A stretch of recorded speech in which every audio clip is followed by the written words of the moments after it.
faster than a roller coaster. Love like yours will surely come my way.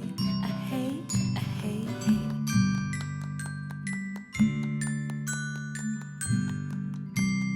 Love like yours will surely come my way.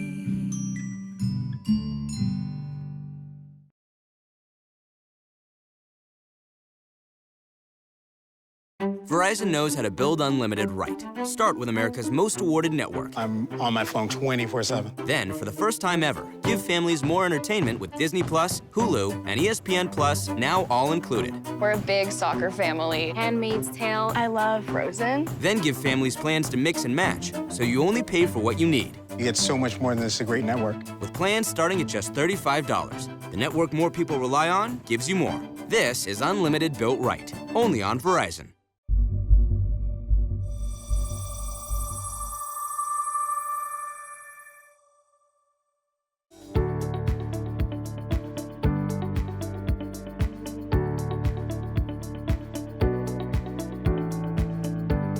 Hi everyone, welcome to Paley Front Row, presented by Citi. I'm Variety Senior Editor Michael Schneider, and I'm so excited to be your host for this edition, this special conversation about my favorite show, The Amazing Race. Loved this show for 32 seasons. I'm so excited that it's returning.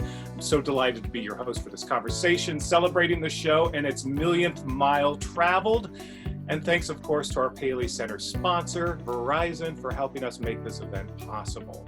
This program is presented by the Paley Center for Media, a nonprofit organization dedicated to honoring excellence in television through education programs, great conversations with stars and storytellers like the folks I'm about to talk to, acclaimed series like The Amazing Race, and the preservation of television's creative legacy through the Paley Archive. To learn more and how to become a member, please check out paleycenter.org.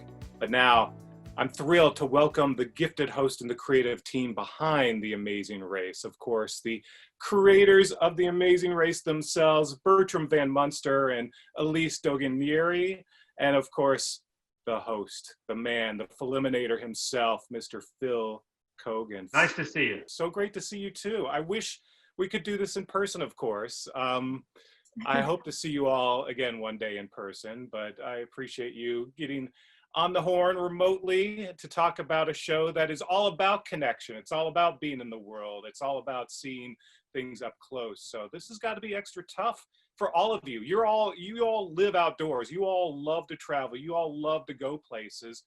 This has got to be a really tough time. Bertram, you were mentioning, like, you just hate it right now. Yeah, it's very tough. You know, I mean, we stopped abruptly in the middle of production in February, and we've been home ever since. And but the good thing is we have season 32 coming up, so that's a good thing. Yeah. Glad to finally get this season on the air. And at least we got something to look at. And Elise, same with you, right? You're having to sit next to Bertram day after day. That's 24 hours a day. Yeah, you know, we work together, we live together, we have a 12-year-old, and life is still quite busy in quarantine, but we're making it work and enjoying time being home together. But it is very strange not to be getting on a plane and scouting or filming. Yeah. And Phil, I know this has been tough for you since you're all about getting out there and exploring the world. So how are you doing now, 7 months in? Well, firstly, I just want to say how good all of you look remotely. And Michael, thank you for the Amazing Race flag. I'd like to know where you got that from, by the way. Did you, was that gifted or where did that come from? I may have been by your house the other night. You know, you didn't even notice. So, okay. You know, I'm team number one. You are. Well, thank you for sporting the colors.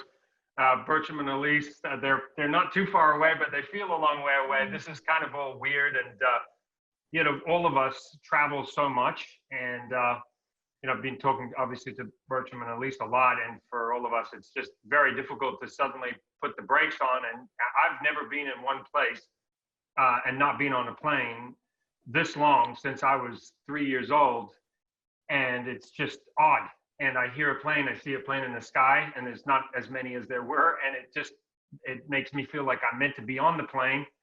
And I've tried to embrace being in one place, but it is difficult because I think the three of us are we just inherently love travel, and a big part of what we have done in our careers is suddenly being taken away. So I think the time of Race 32 coming on the air right now, and the opportunity for us to remember a time pre-COVID and what we hope will be coming after COVID, well, it will be, is just very exciting. And we just want to thank the fans for being so patient, but it's well worth it, the wait. Yeah, we've been waiting for the season for a while. It's exciting for it to finally be here. It was taped a while ago. It's going to be, the show's always a bit of wish fulfillment, seeing the world, seeing some great countries and locations, but it's especially going to be wish fulfillment now, just the wanderlust that we all have in getting out of the house. Talk about finally getting this season on the air. I'm sure the fans have been asking for a while, when are we going to see it? When are we going to get to see this? This was taped back in 2018. We're finally getting it on the air. Talk about sort of finally getting this season up there and reconnecting with your fans. Well, it's really timely, actually. The timing couldn't be better. October 14th, the show is going to air. People have been asking online, social media, where is it? When is it? And I think the timing couldn't be better because it's something I think we all need to get out of our space right now. Seeing the world, no one's traveling right now, really. People are taking road trips. So to just see people getting out of the country, seeing some exotic locations and seeing people doing fun things and crazy things, it's something that I think the whole country needs right now, a little voyeuristic travel. Yeah, the Zoom shows are very confining, you know, it gets a little old. Yeah. So I think we're opening up the world again, and I think it's going to be a real good one. It's positive. It's fantastic. It's a fantastic series that we produced. I'm excited, and actually, this question comes directly from my son, who's become a super fan as well. He's been curious. These contestants, they've had to sort of sit on these secrets for a while since the show wrapped. They're still not allowed to tell everyone, right? Have these contestants been sitting on their secrets for 2 years? Is this how does that sort of work? They've signed that NDA, and once you sign that, that's it. You are locked down until the show airs, until that finale season airs and we see the winner, then they can talk about it. So I am sure it has been really hard for all of them to keep the down low, but I also feel that they're probably all communicating, with each other behind the scenes, trying to reminisce about this special experience they had together. But it is difficult, and in a way, it's good it's been some time, because we all kind of forget every little thing that happens, so it's easy not to slip. Yeah. So they just gotta bite that tongue for a little bit. Yeah. It's a big secret to hold back on $1 million. I won $1 million. You can't tell your family. Do they get to cash the check, or they don't get the check until the show airs? Well, the last episode airs. But can you imagine? Looks like they've been good. They've been really good about it. Yeah, that's good to hear. Well, congrats on 1,000,000 miles, just added to another milestone of the show. 32 seasons, all those Emmys. There's only like a couple of those Emmys behind you. I always wonder, where do you put all these Emmys? You have so many of them. There's some in that bookshelf back there. I'm sure there's over there. It's too much all at once. It just doesn't feel right. Yeah, it's a little much. A couple sprinkled there. But I don't mind it. Exactly. You'll take it, but I'll take it every time. Really proud of them. So it's something we're very proud of, to be honored by the Academy and the fans and the people who vote. So it's an honor. So I want to sprinkle a little joy around. Hopefully we have another shot at it next year. What does that mean to Phil? What does that mean to you to hit 1,000,000 miles? Besides obviously having some great frequent flyer miles on your cars, but what does that mean to you and being a part of a show now that's traveled so far and so long? Well, I'll forever be grateful to Bertram and Elise for picking me. I almost ended up on a couple of other shows, and it would have been pretty horrible to miss out on this opportunity, which has been going now for 20 years. I was trying to put it in perspective, what it means, what 1,000,000 miles means. And I started Googling, what is 1,000,000 miles, or what can you relate to 1,000,000 miles? So it turns out that going to the moon is something like 230,000 miles.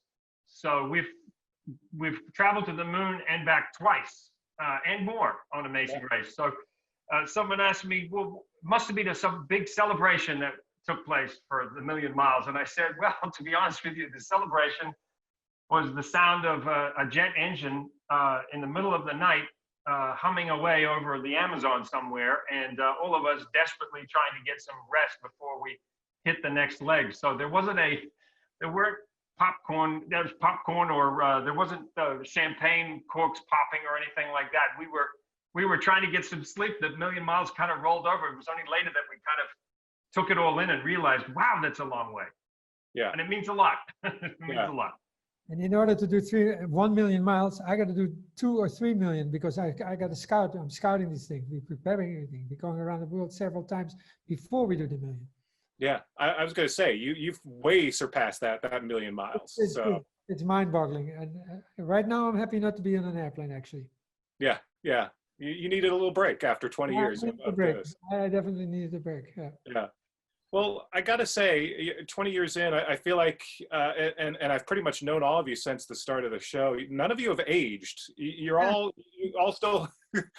I know there are more kids now. There's more just after 3 million miles for Bertram. I'm sure that's put a few miles on you, but nonetheless, y'all are still spry. You're still got that energy, that spirit. How would you say the show has changed all of you? What have you sort of 20 years in? What has The Amazing Race maybe taught you the most, or what have you learned from doing this show now? Elise, I'll start with you. I've learned that the world, we're more alike than not alike, everyone around the world, right? A lot of the contestants on our show over the years have not traveled outside their comfort zone, and they stay very close to home. And when they get outside their comfort zone and they travel to Africa and Asia and Europe, places that they've never seen or maybe never even thought they would go to, they realize that it's very relatable in the fact that everyone is a human being, right? And people have basic needs, and everyone wants to be liked and loved and cared for.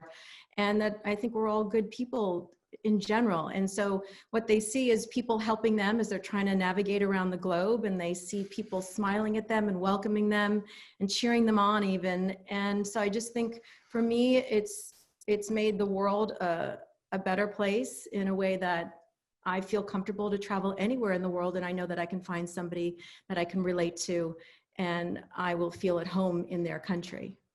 So just kind of making a global citizen out of the whole world. Yeah. Now, to give it a global perspective, it gives a better global perspective for everybody.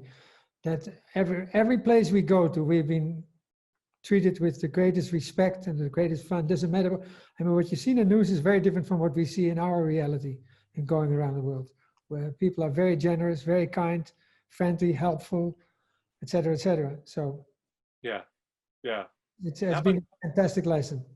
And how about you, Phil? How has The Amazing Race changed you and changed your life? It's obviously given you more opportunities to do other things like your new show. Yeah, to me, the most important thing that Race has shared with the world is that we've been able to, at the beginning of the show, I said the world is waiting for you. And I mean it, not just to the people who are standing in front of me, but to the audience. We're opening up the world to the audience. And so many times, as Bertram was mentioning with the news, so many times when you see other countries, there's something going wrong. There's political unrest, there's a flood, there's death. In news, they say if it bleeds, it leads. And so that's where the news generally drills in on. They don't say, hey, a really good thing happened in Argentina today.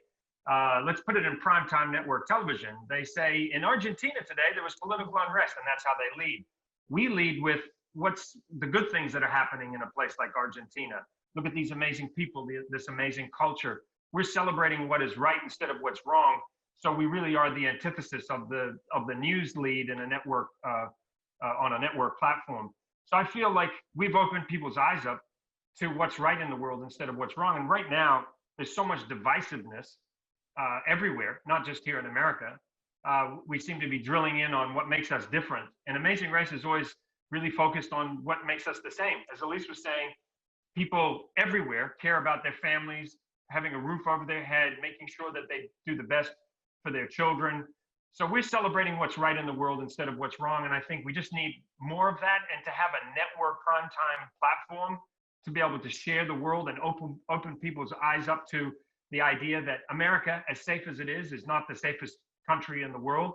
and that we can actually venture out into the world and people will welcome us with open arms and invite us into their homes, and we dispel some of the stereotypes. To me, that's the most powerful thing that race has done.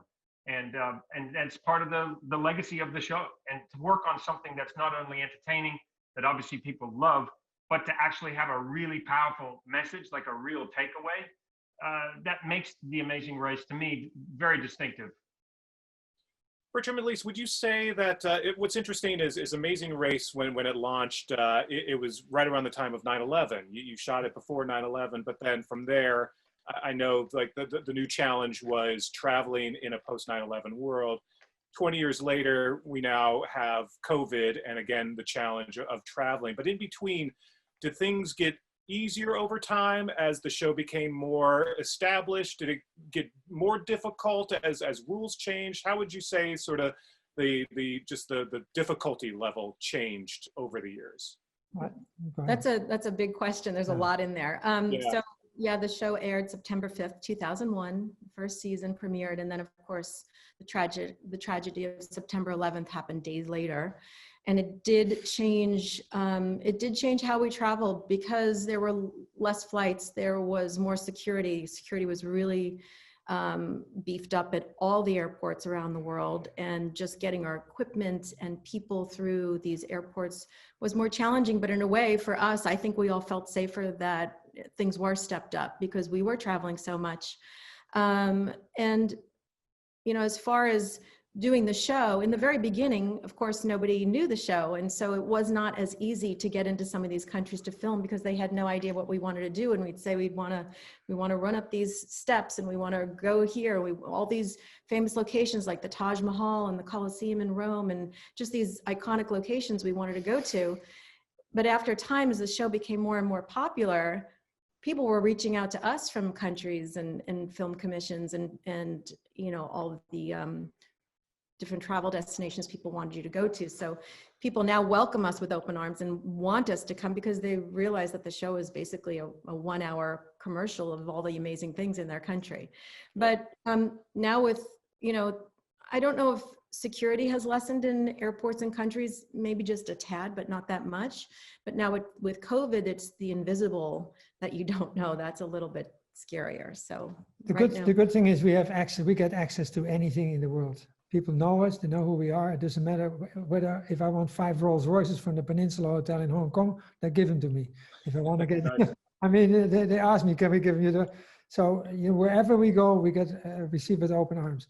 I remember very well, we were on Tiananmen Square when that American plane got pushed out of the sky. It was I think it was a Navy plane, got pushed out of the sky and landed. And it was a very nervous situation, Tiananmen Square, but it was very, very well handled by the Chinese. And they left us alone, et cetera, et cetera. But, you know, we have been in situations that were unexpected. As Phil said, you know, been hurricanes and stuff like that where we had to change route. So, yeah. I'm sorry, even during 9/11, we were scouting. I was in Morocco when all of that happened. So it was a crazy time. In the old days, we used walkie-talkies. Now we use cell phones. I mean, yeah. The communication got easier over the years. Got a lot easier. Less sat phones. Yeah. How did that change the game? Obviously, it made it a little easier for the contestants to flag down someone, use their phone, figure out clues. They don't have phones. The contestants don't have any phones, any credit cards. But they can flag down someone and demand to use their phone. Yes, they can use their phone. That's gotten a little bit easier. So they've gotten really savvy, and they'll ask the taxi driver if they can borrow their phone or ask a local to make a phone call for them. But it was, it's definitely gotten a little easier in communication and travel and transportation because they can access it quicker. We also have several amazing races going at the same time from different countries as a format. And we were in India and people saying, which amazing race are we looking at? But all running to the airport from 2 different countries and 2 different formats. I was going to say, have you ever had different formats run into each other at places? Or Yes, several times. And you see the cameramen look at each other and they know each other because some have worked on our show and the international versions, and they're just like high-fiving each other through the airport. We've had some really fun moments like that. Very busy airports like New Delhi is a very, very good crossing point always. That's hysterical. No. I went back and watched the first season, which I have on DVD, and it is interesting to see some of the changes. Not enough Phil in season one. Phil, I'm glad we see a lot more of you these days. A little less music cues. It did seem like more attention was paid to finding flights and also having enough money. Talk about how some of those things have evolved and as the focus has changed more on the contestants over the years. Well, the first one there was only a few people that actually knew how to do this. These were my cameraman. Producers were not very well versed in it at that point. But the cameraman and some of the producers knew how to do it. But it became too overwhelming. I remember we were in Paris and we just came to a screeching halt. Everybody was so exhausted, being up and up and up for hours and hours and hours. I think I was up for over 100 hours. It was just too much, and we had to change not the format, we had to change our way of operating. The pit stops, basically, we became more flexible. Typically, it was like just a 12-hour pit stop, which was barely enough time. The contestants check in, and we would be getting still awake from finishing up that leg, getting on a plane to fly to the next location and run through that route before the contestants would get there. So they would get some rest, but we kept going.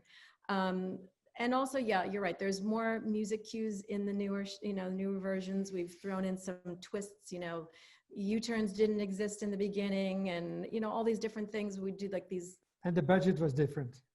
The budget was very different. But I remember also when we were in Paris, we were also exhausted. Phil got very sick. And I remember going to his bedroom. He was wiped out. And the next day he came back. But we did a number on each other. Yeah, for sure. Phil, what do you remember about those early days and compared to now, where I feel like now, because you're so much more involved, it's more of a race for you as you get from pit stop to pit stop and challenge to challenge? Well, a lot of things have changed. Just, as Bertram's mentioning, the budget. I mean, we were 32 days shooting season one, and we're now sometimes down to 21. And so the schedule is just become more efficient.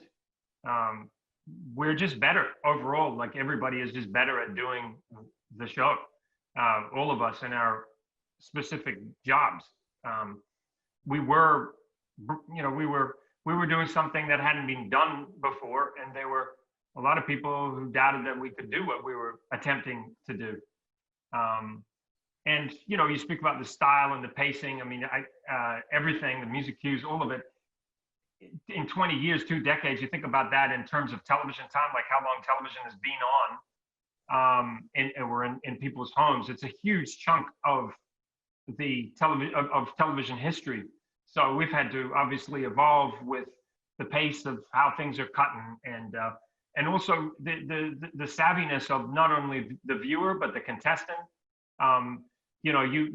You'd be hard pressed to cast somebody in a show now where they don't talk about, oh, do you want me to do that again? Oh, should we stop because the plane's going overhead? Oh, should we do a soundbite here? I mean, people are so savvy because of the very nature of the platforms that are available that weren't available then. I mean, then the idea that you could have a platform and do a show about how to do beautiful hair and have millions of people following you like your own TV station, that was unheard of, when we started. So the world has changed dramatically, the pace at which we take on content and the way we digest content. So we've just evolved with the times, like everything else. I also think it was so funny looking back now, because I have recently watched season one. The contestants were literally wearing jeans and giant backpacks. One of them had packed rollerblades, and I thought, how is that rollerblade? His wife doesn't have rollerblades, and our camera crews, like, where is he rollerblading? And now they're all in these quick drying, Lululemon, pants, and everything is, ready for action, ready for go. They are much more savvy, as Phil said. And also for us, communication has changed. We used to communicate with sat phones and, the old internet connection that you could hear the dial-up, just trying to send a video. Now we use WhatsApp, and everything is instantaneous. We know where the contestants are instantly, where sometimes there would be a few hours where we'd be like, okay, well, hopefully they're going to get to the airport, and we think they're lost, but now we know exactly where everyone is. So safety wise also, it's safer for us to travel now. We know where everybody is at every second of every day. Yeah. Well, the other thing is social media, right? Like they're just the fans who are outdoors, they're posting on Twitter. So you kind of have to work around all the spoilers that the fans, whenever they see contestants out in the real world, are posting. So we used to ask people not to take photographs with their cameras, but now it's impossible because literally a crowd will form around the contestants at a location and everyone has their camera out, and we just embraced it. But you know, in those days, nobody went around the world. I was always a little bit thinking ahead, you know. I set up an infrastructure around the globe before we did the Amazing Race. We had facilitation companies all around the world. Everybody says, nobody gives a damn about the world. And look what's happening now. So we set the standard and everybody followed the standard. So they all use our facilitators now. They go around the world. Everybody wants to go around the world since we started the Amazing Race. Yeah. But in the beginning, as Phil says, there were a lot of non-believers that it's going to fail. It's going to be a disaster. It's not going to work. Bert is crazy, etc., etc. But see what happened. Yeah. What's your country count now? What number are you guys up to? 98. We're just over 91 countries, nearly 100. Yeah. So what are you missing now? What's sort of the holy grail? Antarctica. Yeah. Greenland. There's a bunch of places. There's a couple of places, you know, but there's some restrictions also. It's difficult to go to Antarctica. You can get stuck in Antarctica for 14 days, etc., etc. Yeah. But there's a lot of places that we can't go to, like West Africa. It's always very turbulent, so it's not particularly safe. It's beautiful, you know. We've been to Ghana, but Nigeria. I would love to go to Nigeria and other places like that, or Ivory Coast, but it's too unstable. Yeah. But we have been to most of the stands, Kazakhstan, Kyrgyzstan, Uzbekistan. We have been to all these places, you know. So there's still a lot of beautiful places in the Russian atmosphere that we could go to, and Asia is very stable, so we can go everywhere in Asia. Yeah, yeah. Would you? I know you're asked this a lot, but I don't know if you have a new answer or not. But the hairiest moment, what would you say now is the moment that you had to do some fancy footwork to get out of maybe some problems overseas with authorities or what have you? Well, it was more weather. Just the first one that comes to mind. There have been a few, but the first one that comes to mind, we were supposed to go to Laos one season, and I think a typhoon. Typhoon, thank you, Phil. A typhoon came through, and the location that we were supposed to use with these on this river just became it flooded the entire village, and our next location was going to be in Thailand, and luckily Bertram had scouted 2 shows, although we were only doing 1, and so we were able to implement a second show very quickly in less than a week. Some of us flew ahead, some stayed behind to wrap the show that was being filmed. Bertram flew ahead, he checked out the locations, I went to a different location, and we basically put together a show that was, created kind of in the office that we had ready to go as a backup plan. And our facilitating team was incredible because we had worked with them so many years. So we had a shorthand, and we were able to put together a show seamlessly where the contestants, there was not a blip in the travel, and we flew them into Thailand, and we did 2 shows in Thailand. So the experience of our team to be able to switch on a dime like that, it's not always possible. We were very fortunate at that time we were able to move forward because we do scout extra, challenges and tasks when we do go scouting. So we were able to implement that pretty seamlessly. Yeah, how often do you have to improvise? And Phil, how does that come in for you too, in terms of having to improvise when maybe things take a turn, and how does that work? Well, as Elise was saying, with regards to the communication, it's helped tremendously having that communication because we're all much more aware of what is happening. The dissemination of information in the early days was extremely challenging. And if you think about it, the audience expects that I know what's happened before the teams get to the mat. It's just an expectation because the viewer has seen what I haven't seen. So I can be standing at the mat and not have any information about what the audience has just seen for the last 40 minutes on the show. And I'm blind without information. So in the early days, there were a lot of places where I had no cell phone coverage and I had no information. And then the audience could call me out on a show and say, how come you didn't call the 20s out when they moved the money? But I didn't see it. I didn't know. I didn't ask. I didn't say anything. and then the cuts happen, it's gone, it's done, and I don't have the information. So being armed with way more information has helped me do my job better, because I know what to ask, and I am not as informed as the audience, but at least I have information because I can keep a track of the story to be able to do the interviews that I've done. But it's not always, it's our studio is the world, and we're not in a 69-degree studio in Burbank where everybody has lunch at 1 o'clock and it's nice and cool and nothing goes wrong. There's typhoons, as Elise mentioned. There's political unrest, there's floods, flash floods, different weather, planes canceled, elephants blocking the streets for us to try to get from one place to another.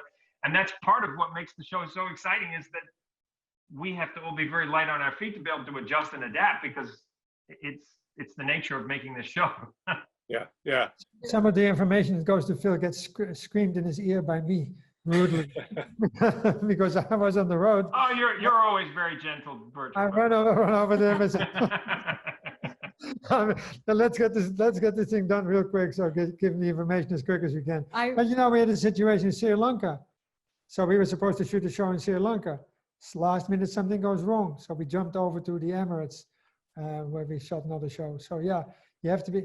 We have great connections and great facilitators around the globe, and we always have I always have 2 shows in my back pocket just in case something goes wrong. I do want to emphasize, though, that this is not an often occurrence, because No. I don't want people to think that every episode something is being switched around. We lock that show down in the office with the CBS legal team, the executives at CBS, before we go. And because it is a race and it is a competition, we have a lot of really strict rules that we live by and adhere to. And so, maybe it's happened a handful of times, maybe 4 times, just as Phil was saying about the planes get canceled.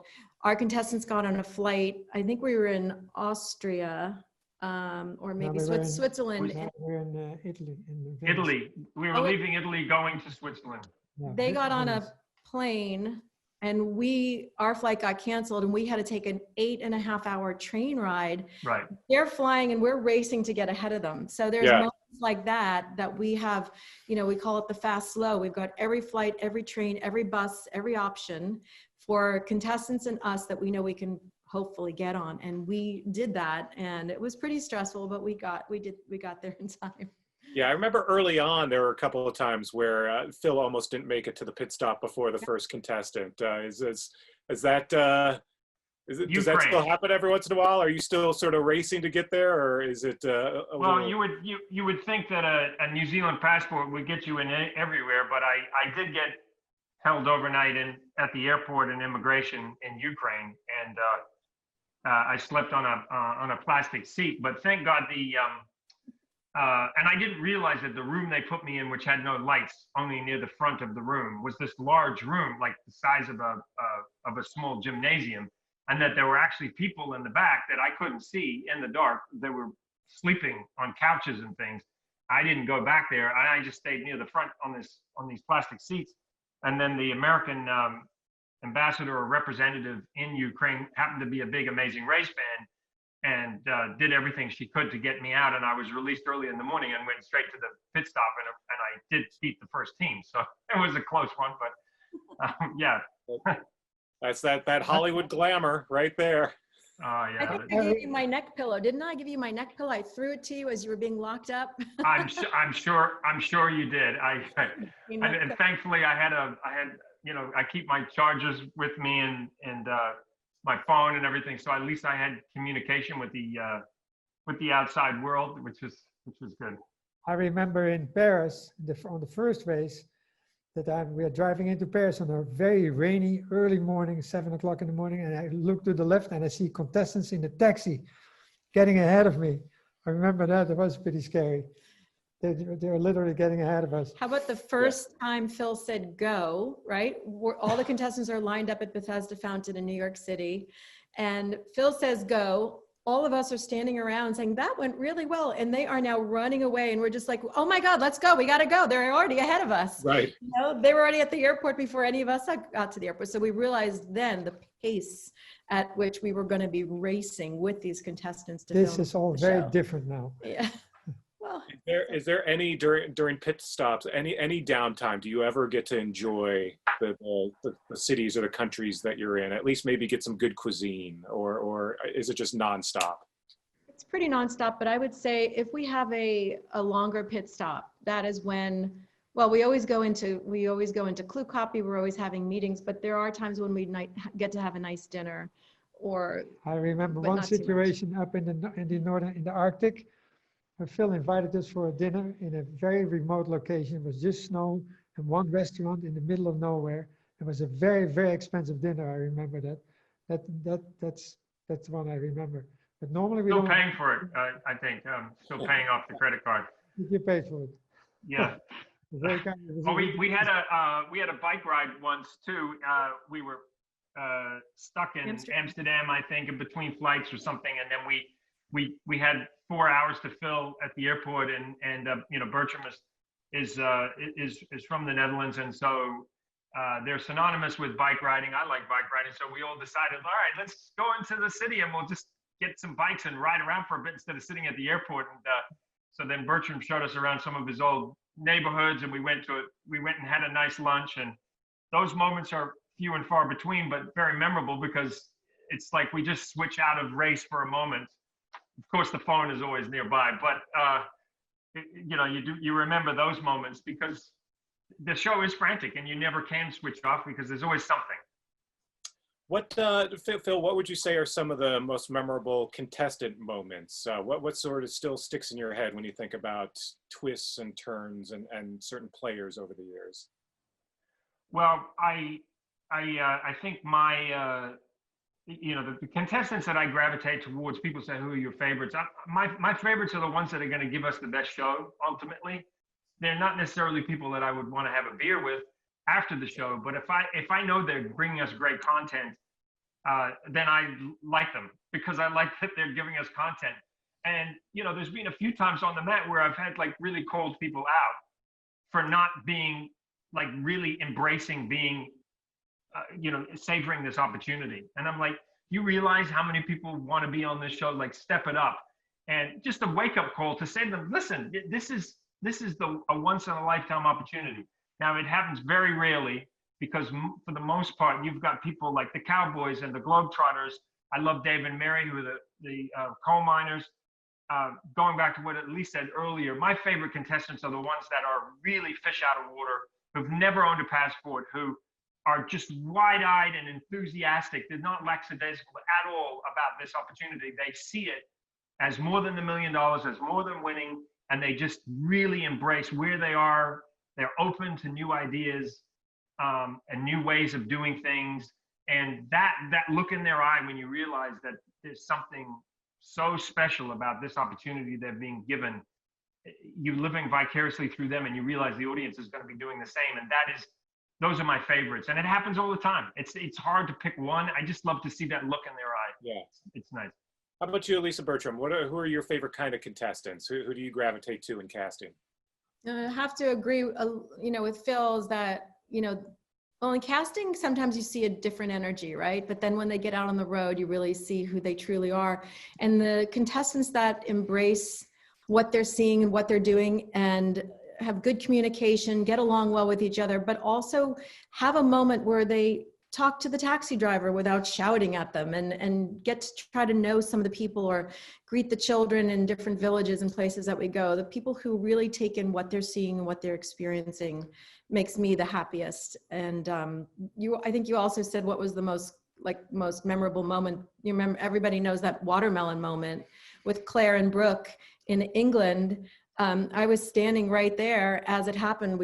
Bertram and I were both there, and I see this watermelon hit her face, and I think I was the first one to run over to her. I was afraid to look because I just didn't know what I was going to see, because I was on one side and this watermelon hit her face. So that was a memorable and frightening moment. You know, we see them all. I mean, you see all walks of life behaving in all walks of life also. It's unfortunate some people are very rude and very crude to other people in foreign countries, and then later on when they see themselves on television, they realize what they've done. But overall, people are very respectful and very open to what we lay out in front of them. Yeah, and So- I think that's something, Michael, that has come from Bertram and Elise, is just to instill in everybody, like all of us, we are representing. Well, we come from, a lot of us are immigrants as well on the show as well. We have a pretty international crew, but just the idea that we are representing the United States, and that we want to be respectful, and it has to filter from the top. We have to understand that we are guests when we go to somebody else's country. They may not eat the same food, they may not have the same customs, but you don't go to somebody's house and they ask you to take your shoes off and you just leave your shoes on and walk into the house. You have to be respectful. And if you start with that and you acknowledge people, then people will open their arms and embrace you and let you in. And every now and again, we get a contestant who compares everything to what they know from home. And that's the worst approach, because, oh, this is not like I have at home. Well, that's right, because you're in a different country. It's a different custom. That's why you're traveling. So Yeah, we try to instill that. I always tell them up front, when you go to a foreign country, you are the guest. We are the guest, and you have to behave as a good guest. And if you do that, then everything will be fine. If you're not a good guest, it's a complete wrong approach. Yeah, particularly when you visit sacred locations or historic Which locations. Which we have. We were in Ethiopia, all the way in the north in Lalibela, in a very religious place. And people showed up there in outfits that were completely unacceptable to the people that were there. So they threw us out of this big church, and then through a speaker system, a primitive speaker system, I convinced them that this was difference in approach and difference in beliefs, et cetera, and please accept our apologies. And they accepted all of our apologies, and we kept going. But it can get very tricky, particularly when you're in religious arenas. Yeah. So take me back to February. Bertram, you mentioned it earlier. Obviously, you had to pause production because of COVID. That must have been a difficult moment. You were among the first productions to have to shut down. Of course, eventually all of Hollywood shut down. But talk about being on the race, being on the go, and suddenly just having to stop. What was that like, and how did you sort of put the brakes on this fast-moving production? Well, we just arrived in close to the Arctic Circle in northern Sweden. We just had a harrowing flight from Glasgow, and we got there, and I sat there during the day, and COVID started to bubbling up. I got a call from Austria, I got a call from Asia, I got a call from Vietnam, I got a call from South America, and I said, maybe we need to stop this. This feels really bad. This feels bad. So I called the network. It was at 3 o'clock in the morning in my very dark hotel room with my co-executive producer. Called the network. I said, I think this is too dangerous. We should stop this. This is very ominous what's going on. I've spoken to people around the world. Very dangerous. You think so? I think so. I think we should stop it. They said, we'll get back to you. They called me back in an hour. They said, you're right. We need to pull the plug in this production. So we stopped the production, dead in its tracks. And within 48 hours, everybody was home. I felt very good about the decision, because the next week it got worse and worse and worse and worse. So I mean, ultimately, the safety of our crew, the contestants, everybody that's on the road with us, and also thinking about the families at home, waiting for everybody to come home and be safe. It's nerve-wracking enough that you've got your family, people that you're related to, traveling around the world on this show that you're not allowed to know anything about or where they are, and to add COVID.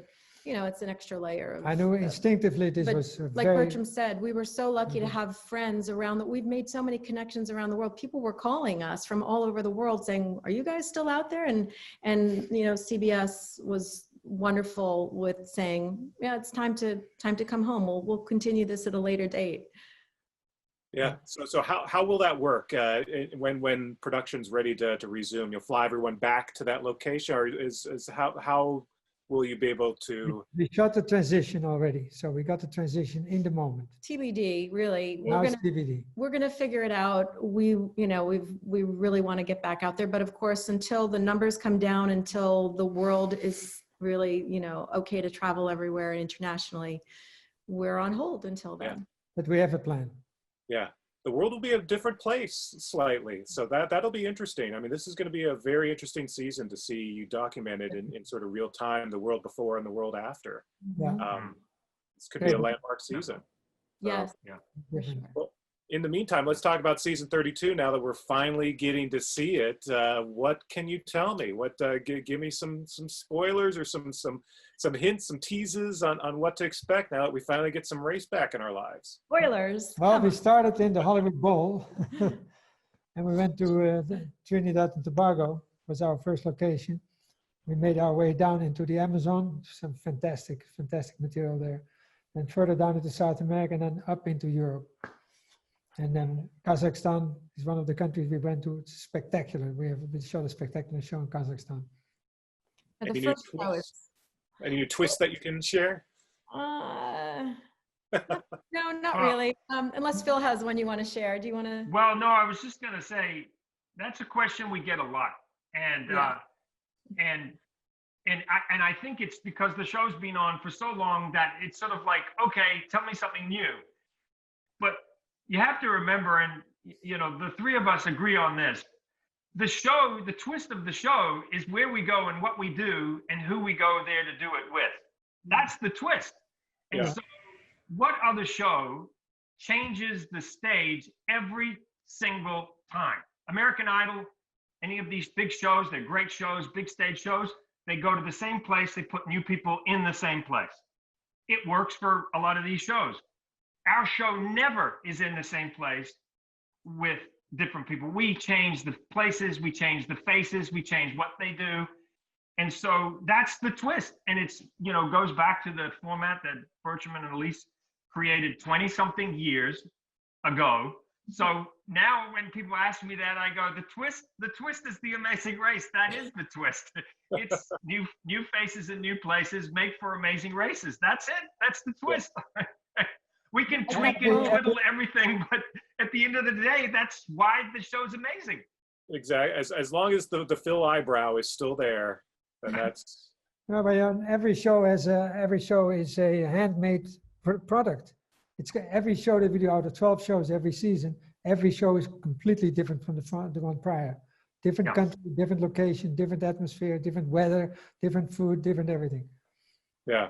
Well, I mean, we'll say in the first episode, we start at night, and as soon as they land, they go right into a challenge. So it's pretty intense, but it's a high energy start. And our cast is incredible. We've got some athletes, we've got best friends, we've got married couples, we've got dating couples. It's a really nice mix of all different people from all different backgrounds, and there are a lot of type A go-getter. Yeah, that's for sure. Super competitive contestants, but they were also a lot of fun because they were all so different, and they kept us on our toes too. Well, so great to have race back in our lives, back on CBS. So do check out season 32. Thank you so much, Bertram, Elise, Phil. Always a pleasure. I will return this, Phil. No, I won't. This is mine now. Mine.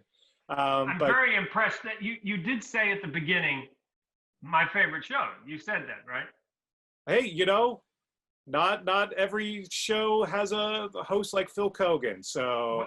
But forget that. You did say that this was your favorite show, right? Yes. You got that on the record? You got that on the record. I will. Okay, just checking. I just want to make sure you mean it. This is Hollywood after all, so I'm just checking. Exactly. This is now in the Paley archives, so I guess now I have to mean it. So, Thank you, Michael. well, always love talking to all of you. Thanks so much. And thank you for joining us on this special Paley Front Row presented by City Conversation with members of the wonderful creative team behind CBS's The Amazing Race. And thanks to Paley Center sponsor Verizon. You can learn more about the Paley Center by checking out paleycenter.org. I'm Michael Schneider, and thanks so much for joining us.